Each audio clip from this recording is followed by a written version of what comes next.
Bismillahirrahmanirrahim. Today, in many parts of the world, it is a new day. It is Eid. So I wish to all of you and your families, Eid Mubarak. May the blessings of all the efforts you've made in Ramadan be multiplied upon you and your families over and over and over again. May Allah's blessing and mercy be upon you all.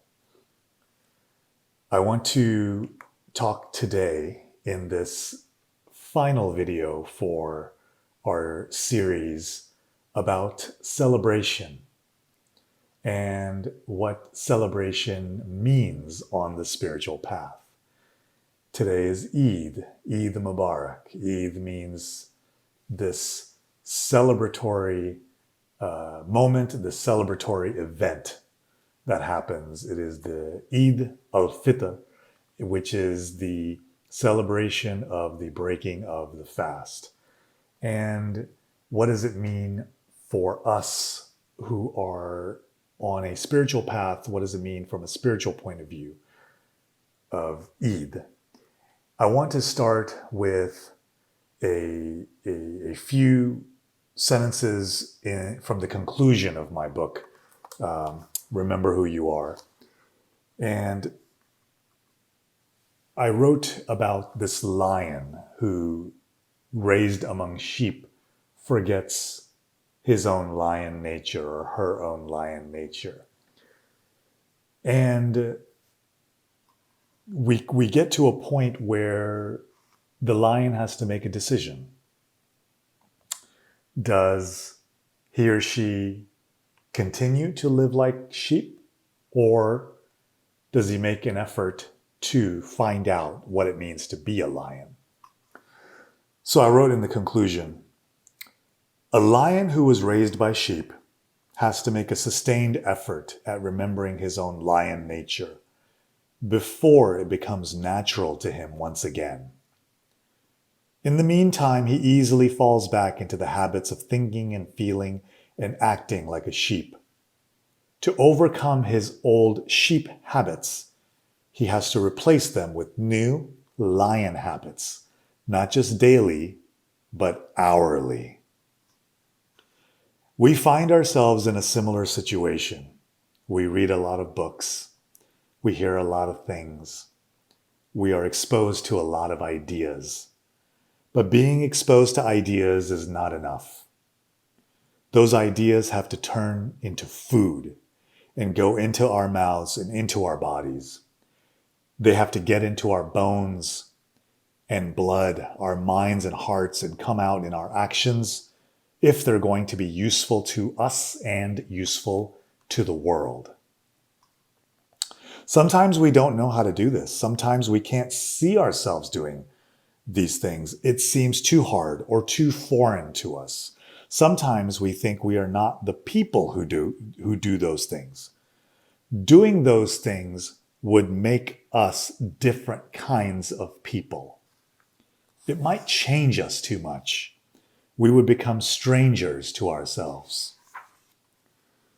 Sometimes it frightens us to know what's on the other side of the door. We'll sit down right in front of the door.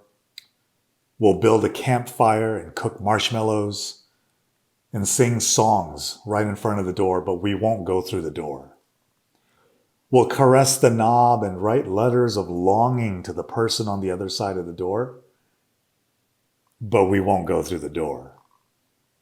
We'll dream and yearn for what might be on the other side of the door, but we will not actually open the door and walk through it. Does any of this sound familiar?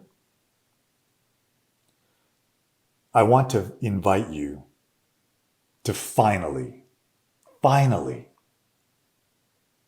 walk through that door. Eid is a celebration of ultimately Allah and all that He has given us, all that He has done for us, and a celebration of who we are as spiritual beings from Allah, as servants of Allah, as ambassadors of Allah in the world, as artists of Allah. It is a celebration of remembering who we are and rediscovering that true identity, maybe for the first time. In the month of Ramadan, many people fast, many people read Quran, many people serve others and do works of charity. Many people take time to reflect. Many people take time to slow down and figure out what they want to do with their lives, what direction they want to take their lives. They slow down to reevaluate what it is that they want to do. And if they are on a spiritual path, they figure out how well are they doing? What small changes need to be made so that you are closer and closer following that path? What big changes need to be made in case you've stopped or you've gotten off and you want to get back on? Because, no matter how much time has passed, no matter how many years have passed since we've been serious about our spiritual path, it's always there waiting for us. It is never taken away. Allah never says, you know what? You're done. As long as you are in the world, as long as you have a mind that works, have a heart that beats, you are always on your path. And you can be on your path intentionally, consciously, mindfully, deliberately, or you can be on your path in an autopilot kind of way, in a not really aware kind of way. And the two types of different ways of being on your path will produce two types of different fruit. When you are intentional, it produces a kind of ripe and strong fruit that really nourishes you. When you are unintentional, when you kind of just going along with the motions and what the community is doing and being ritualistic about it, or this is a season of your life where you're just not really thinking about it very much. You've got other worries, health concerns, financial concerns, family concerns, and things like that. They're drawing your attention away. And all of this is normal, and all of this is human, and it's a part of our journey, and it's a part of our lives. And there's no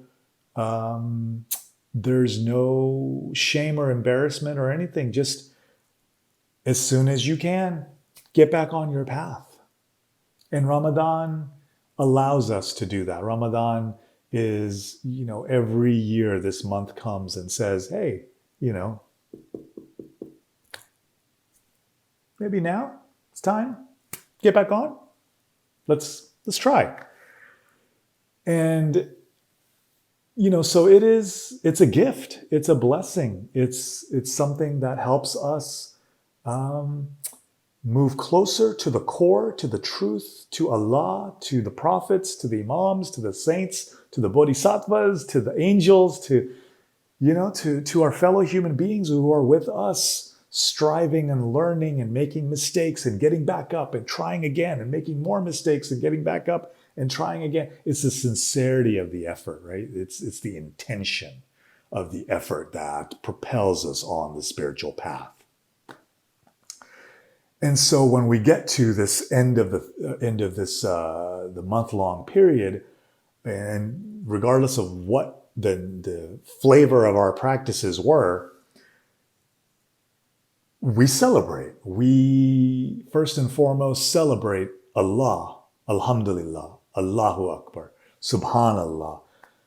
Thank you, Allah, for giving us this month to just get a little more focused, a little more tighter on the path, and a little more reflective, so we can get back on, so that we can feel your grace and your mercy and your presence coming down on us and flowing through us so that we can, through ourselves, share with the world and let that river of grace go on and go through us into the world and feed others and give them drink and give them resources and nourishment and support and encouragement and whatever they need so that through us this can happen.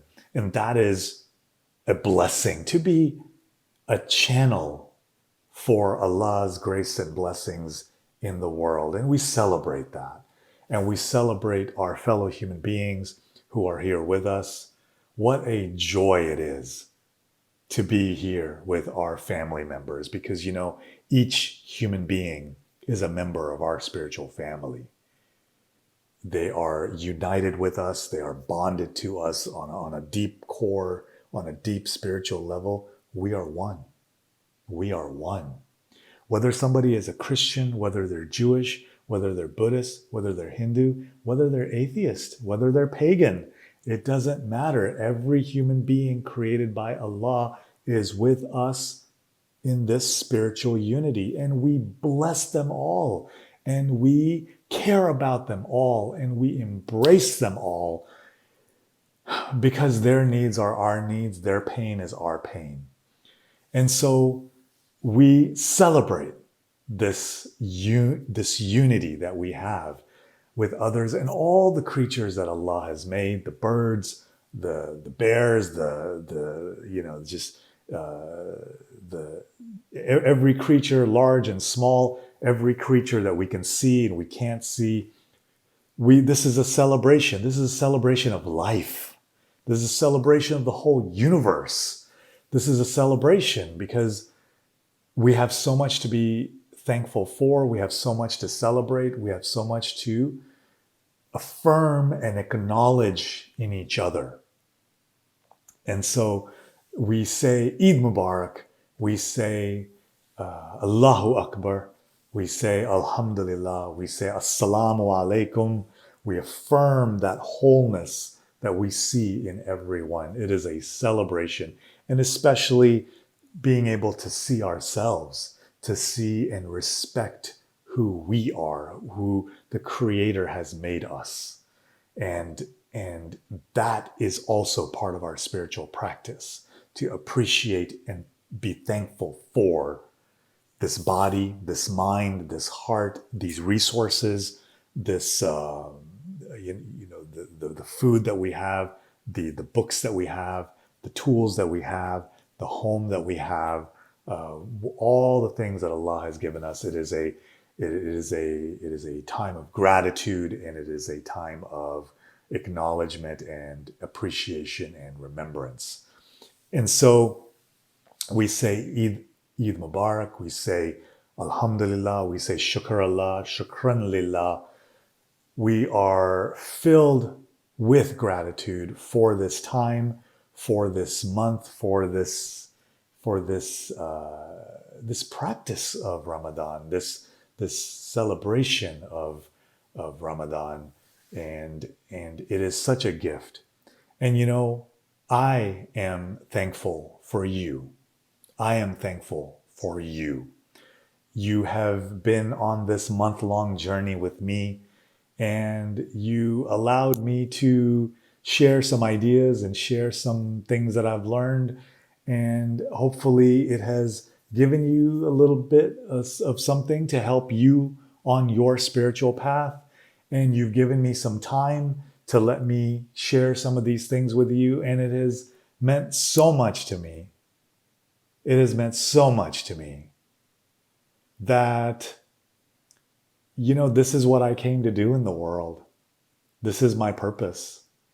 And you allowed me to serve, and you allowed me to express, and you allowed me to give, and you let yourself receive, and you've written to me, and you've emailed me, and you've told me how much this has meant to you and helped you, and I thank you for that, and I thank you from the bottom of my heart for listening, for following along and coming on this journey.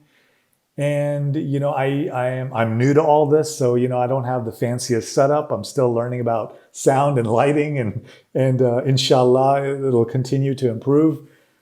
But I just want to thank you because you took some time out, and you really received and allowed me to share, and it means so much to me, and it is a blessing, and you are a blessing to me. You are a blessing in my life, and I just want to say, Allah, Ya Allah, bless you, bless your family, bless your community, bless your intentions. May all your noble desires be fulfilled. May you have mercy and peace in your life. May you have wholeness in your life. May you have courage in your life. May you have joy in your life. May you have patience and perseverance in your life. May you have strength and healing in your life. May you know that you are a spiritual being from Allah. May you know this, may you feel this, may you become more deeply aware of this, and may you embody this in the world and be a blessing for others. And that's my strongest prayer for you. May you remember who you are. May you remember who you are. Because you are the truth. You are good, you are beautiful, and you are forever. Remember who you are. Remember who you are.